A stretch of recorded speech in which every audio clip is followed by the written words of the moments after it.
সম্মানিত দর্শক, আসসালামু আলাইকুম। আপনারা দেখতে পাচ্ছেন এটা একটা Sony TV, original Sony Samsung. এটা যে চালু হওয়ার পরে 3বার করে চালু হয়, হওয়ার পরে 6 টাইম ব্লিঙ্কিং করে।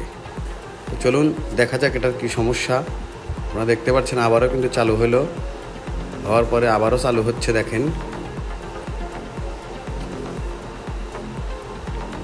টিভিটা কিন্তু আবারও চালু হলো, এখন 6 টাইম ব্লিঙ্কিং হবে। দেখেন 1 2 3 4 5 6 দেখতেই পাচ্ছেন দর্শক, ব্লিঙ্কিং কিন্তু হচ্ছে আবারও 2 3 4 5 6।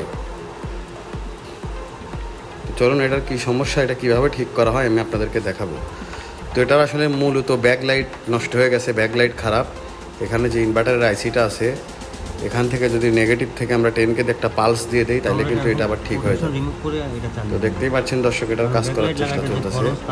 এখানে যে 31 নাম্বার পিন আছে আইসির, এই 31 নাম্বার পিনের সাথে আমি একটা 10K স্ট্যান্ড লাগাচ্ছি।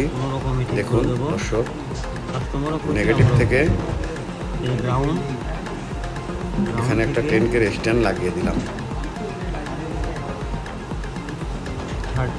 দেওয়ার পরে চলুন আমরা আবারও চালু করবো টিভিটা। চালু করে দেখার চেষ্টা করবো টিভিটা ঠিক হইলো কি না।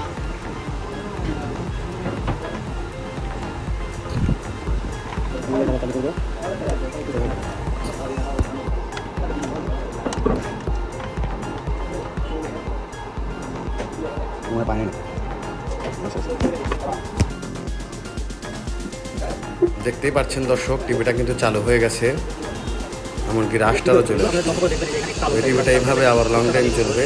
দেখতেই পাচ্ছেন দর্শক। ধন্যবাদ সবাইকে। আসসালামু আলাইকুম।